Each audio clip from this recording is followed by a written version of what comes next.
TDP ప్రభుత్వం వల్ల YCP ప్రభుత్వం టీడీపీ టీడీపీ చంద్రబాబు నాయుడు గారు వస్తుంది కదా. చంద్రబాబు చంద్రబాబు గారు లోకేష్ గారితో బాబు లోకేష్ గారు ఓవరాల్ గా ఓవరాల్ గా చంద్రబాబు రేట్ మళ్ళీ జనగణ సపోర్ట్ లేకపోయినా నెక్స్ట్ టీడీపీ టీడీపీ వస్తుంది అంటే అంత ధైర్యం చెప్తున్నారు కదా. ఇప్పుడు లోకల్ బాడీ ఎలక్షన్స్ వస్తున్నాయి.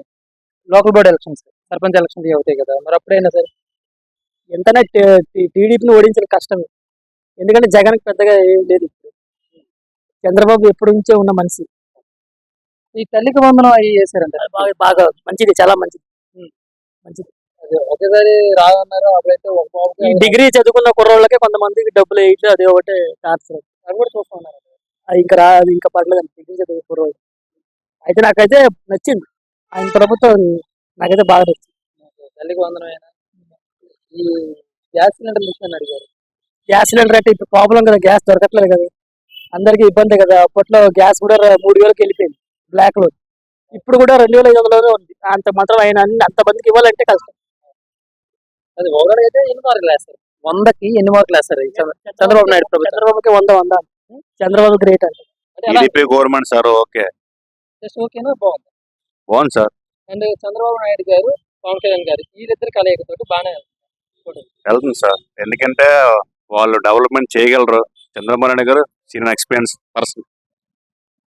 సీనియర్ పర్సన్ కాబట్టి అవకాశం ఇచ్చాం. ఎయిట్ సరే లోకల్ బాడీ ఎలక్షన్ అయినా ఆయన మళ్ళీ రావచ్చా, లేకపోతే 2029 ఎలక్షన్స్ లో కూడా ఆయనది పే చేయి అంటున్నారు.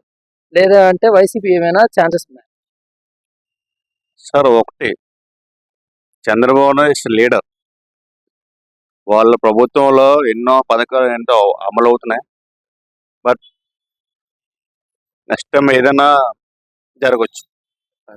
అంటే ఇప్పుడు కరెక్ట్ టైంకి తల్లికి వందనం వేసారు అంటున్నారు. ఇప్పుడు 2 రోజుల కింద పడ్డాయి కదండి తల్లికి వందనం. అవి కరెక్ట్ టైంకి వేసారు అంటున్నారు. వేశారు సార్. ఎందుకంటే ఆయన జెన్యున్ లీడర్. ఎందుకంటే Chandrababu Naidu is real person. అదే పవన్ కళ్యాణ్ గారి గురించి కూడా ఒకవాడు. పవన్ కళ్యాణ్ గారు ఏంటంటే ఎందుకంటే ఆయన మాట్లాడరు, చేతల్లో చూపిస్తుంటారు అంతే.